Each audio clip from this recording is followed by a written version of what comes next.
So I just finished about 3 minutes ago reading chapter 4, and I'm so into it that I'm going to jump, chapter 5, I'm so into it I'm going to jump straight on to chapter 6. So we've just had Matilda's dad telling her she's a liar and a cheat for figuring out that big sum in her head. And he's being really cruel and unkind and unfair. They're about to eat fish and chips in front of the telly. So the next chapter is called The Platinum Blonde Man.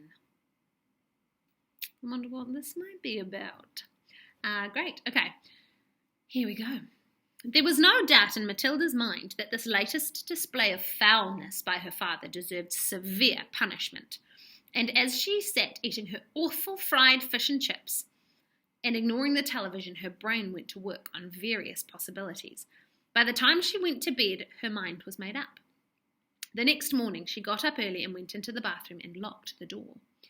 As we already know, Mrs. Wormwood's hair was dyed a brilliant platinum blonde, very much the same glistening silvery colour as a female tightrope walker's tights in a circus. The big dyeing job was done twice a year at the hairdresser's, but every month or so in between, Mrs. Wormwood used to freshen it up by giving it a rinse in the basin with something called platinum blonde hair dye extra strong. This also served to dye the nasty brown hairs that kept growing from the roots underneath. The bottle of platinum blonde hair dye extra strong was kept in the cupboard in the bathroom, and underneath the title on the label were written the words, "Caution, this is peroxide. Keep away from children."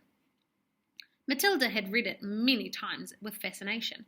Matilda's father had a fine crop of black hair which he parted in the middle and of which he was exceedingly proud. "Good strong hair," he was fond of saying, "means there's a good strong brain underneath."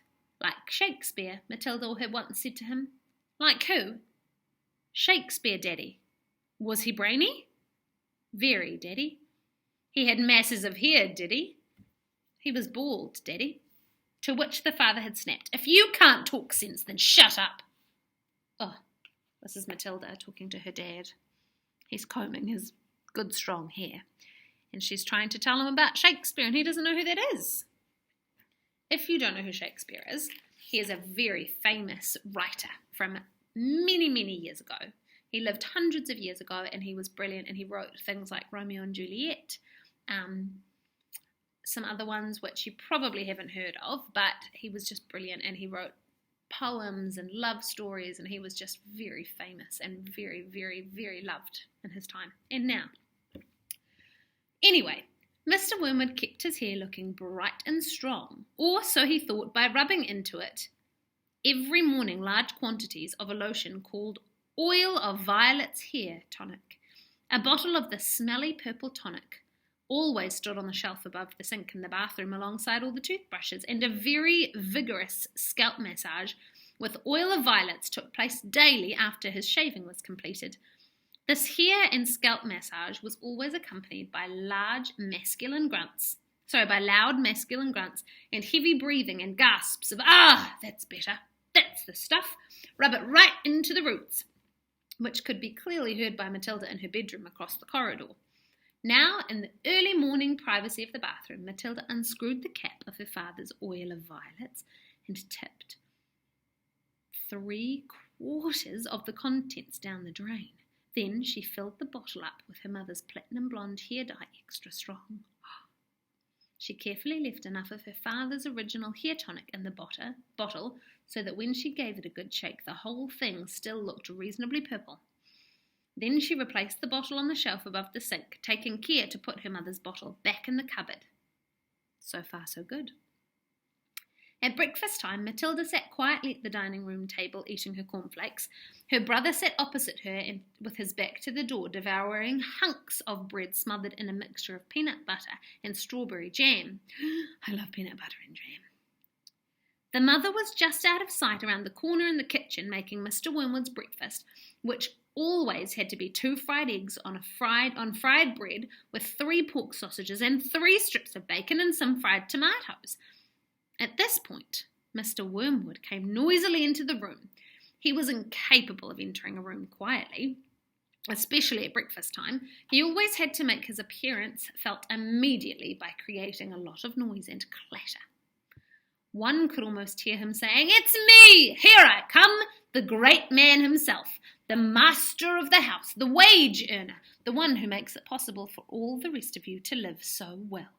Notice me and pay your respects." On this occasion, he strode in and slapped his son on the back and shouted, "Well, my boy, your father feels he's in for another great money-making day today at the garage. I've got a few little beauties I'm going to flog to the idiots this morning. Where's my breakfast?"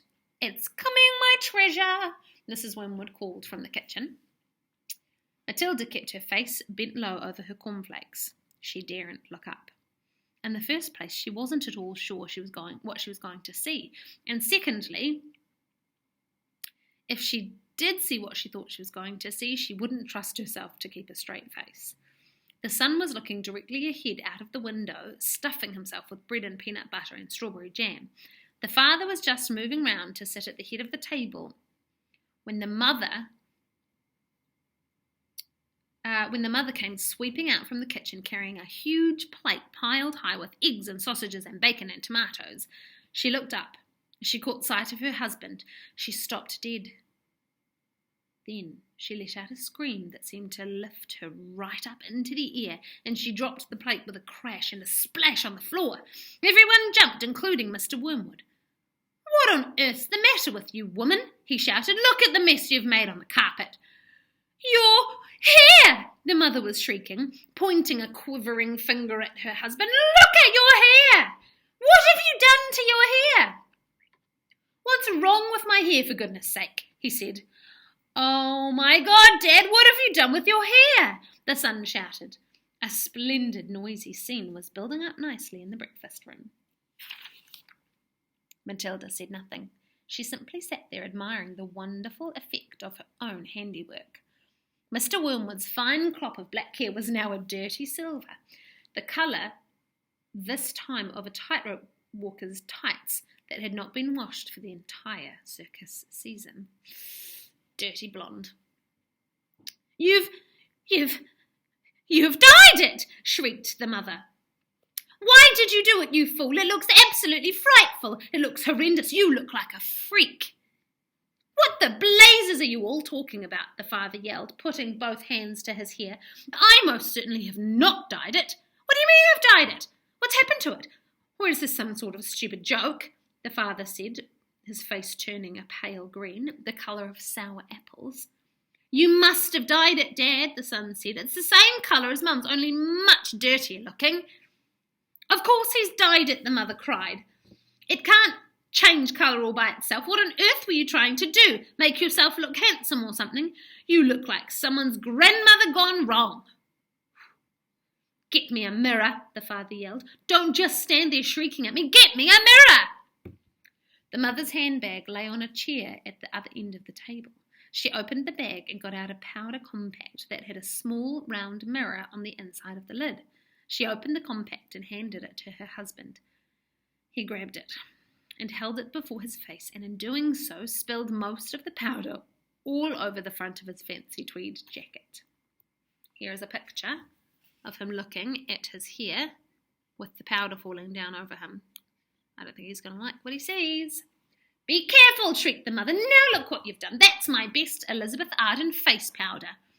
"Oh my God!" yelled the father, staring into the little mirror. "What's happened to me? I look terrible. I look just like you gone wrong.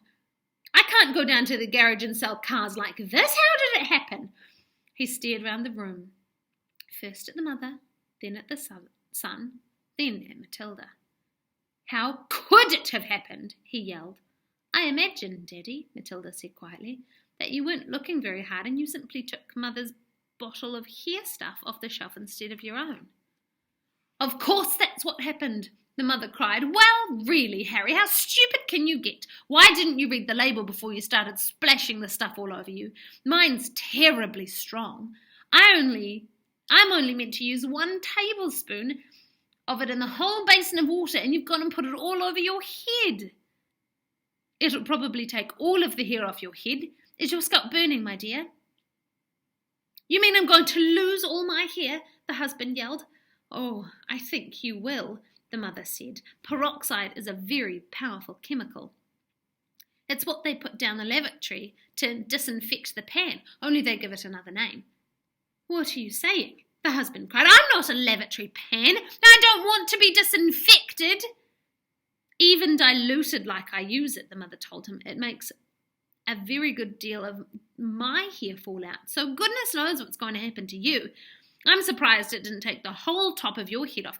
What shall I do? Wailed the father. Tell me quick, what do I do before it starts falling out? Matilda said, I'd give it a good wash, Dad, if I were you, with soap and water, but you'll have to hurry. What, will that change the colour back? The father asked anxiously. Of course it won't, you twit, the mother said. Then what do? I can't go around looking like this forever. You'll have to have it dyed black, the mother said.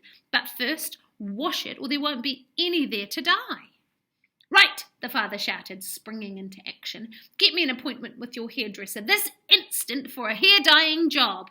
Tell them it's an emergency. They've got to boot someone else off their list. I'm going upstairs to wash it now. With that, the man dashed out of the room, and Mrs. Wormwood, sighing deeply, went to the telephone to call the beauty parlour. He does some pretty silly things now and again, doesn't he, Mummy? Matilda said. The mother, dialing the number on the telephone, said, I'm afraid men are not always quite as clever as they think they are. They will learn that. Oh, you will learn that when you get a bit older, my girl. There's Matilda, looking pretty happy with herself with her book in hand. So, she's played another pretty intense prank on her dad.